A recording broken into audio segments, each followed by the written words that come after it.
It's commodities time now. We have with us Dumebi Oluwole, senior analyst of financial derivatives company. Dumebi, good to see you. Good morning. Good morning, Ine. Yeah, so we see, okay, we just talked about gas. It's one of your commodities of interest. Yes. I know the cooking gas will also be a major interest to you, personally. Of course.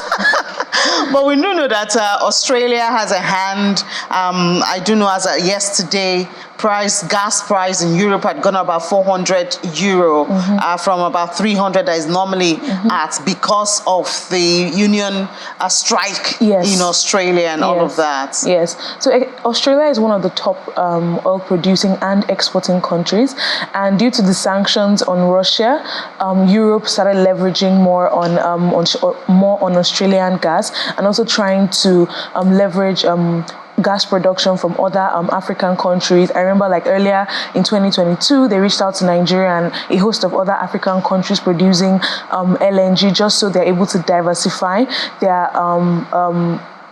gas sources, gas supplying countries.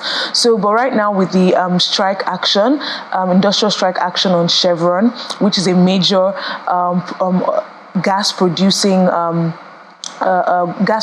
company in Australia that accounts for almost 20% of the gas that Australia supplies to other European countries.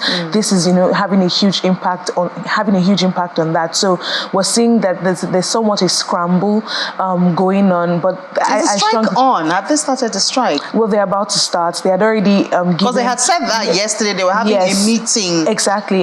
So they had issued the industrial action over for about 20 issues that they needed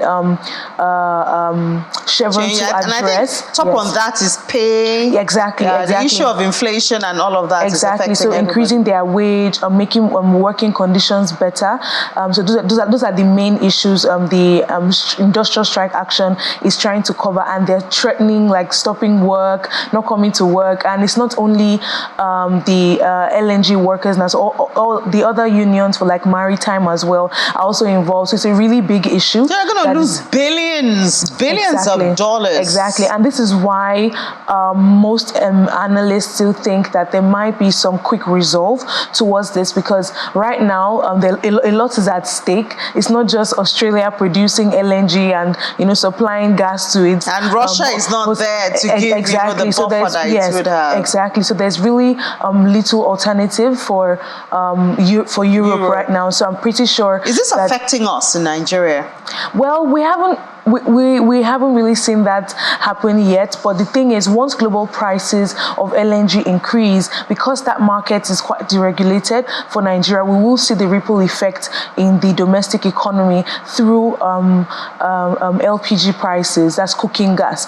And over time, we had seen that cooking gas prices are actually reduced, but then picked back up again. And we could see that, that price increase be sustained simply because global LNG prices are higher now. Yeah, well, now we have a Minister of State for Gas, so perhaps he can help push for the infrastructure, because this would have been a good time for Nigeria to earn some FX. Of course.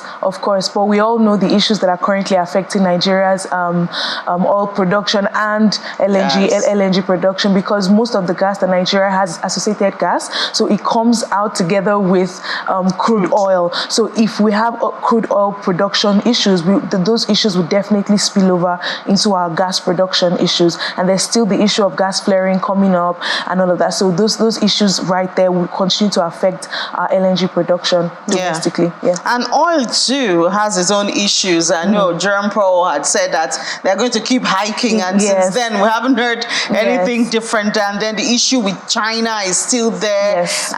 Their real estate, their property crisis. I mean, I thought we had solved that, and then suddenly it just came up like that, and demand has been affected in spite of the rate cuts that they have had. I think they've had 2 in how many months?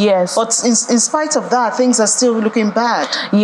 So the thing is, when a asset bubble like that happens, there's almost any little thing could trigger a rebound in that crisis. So even though there was some like a temporary relief earlier in the year with the property crisis, the moment the deflation issues came up, the moment weak weak demand started hitting China, we saw all of that happen again, and the property crisis, it just restarted. The engine was kicked back on, and we're seeing that have a significant impact on the Chinese economy. So the reason why the conversation around China is really much is simply because of how much they contribute to global demand, how much they contribute to global supply, and how much they contribute to global trade. So with significant or with crucial commodities like crude oil and even grains, we're seeing that the price of these commodities are, increasing or highly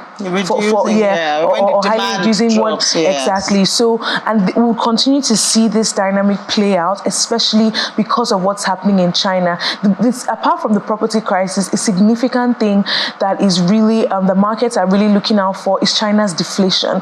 So, in periods of deflation, it almost sounds like good news for because you say you're fighting inflation by hiking interest rates. Exactly. So now you're having to, and in periods of deflation, it's almost like the value of your income is a lot more because inflation is significantly down. But the downside to that, it affects the supply side of the economy, and the supply side of the economy is what actually engineers the demand side of the economy. I think economics is a complicated subject. Exactly. Because you're fighting inflation, now it's deflation, and you are still not happy because you don't have enough economic activities going on. Exactly. And so, the issue is China is a very productive economy. So a dent on productivity would definitely cause the economy to slow down. China is a manufacturing hub and also a consumption hub, but the manufacturing, the goods that the manufacturers produce are the things that,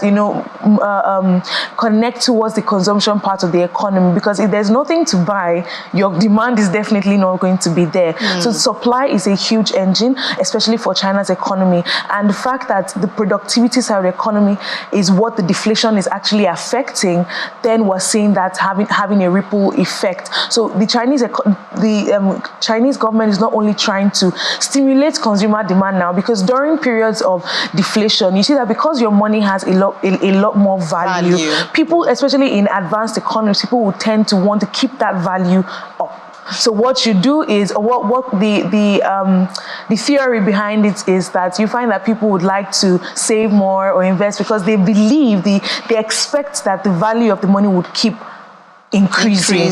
So there's that consumer psychology. I think we call it inflation psychology now. So there's that psychology playing out there from the consumer side.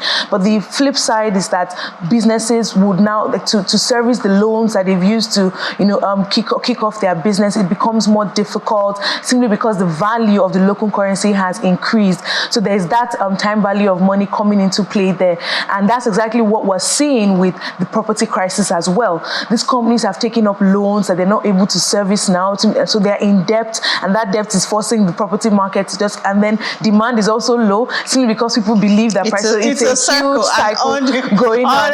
Exactly. And you know how China is very significant to the global economy, even for consumer goods like personal care items, household appliances. China accounts for about 10 to 15% of that consumption globally. Then you look at critical commodities like wheat, grain, and other grains, and oil as well. So you see how that will definitely play out into the global economy, and then filter into through higher prices. All right, maybe thank you so much. It's one global village, so China might be far away, and the flight ticket might cost millions, but certainly what happens there. Thank you so much for your perspective this morning. Thank you. All right.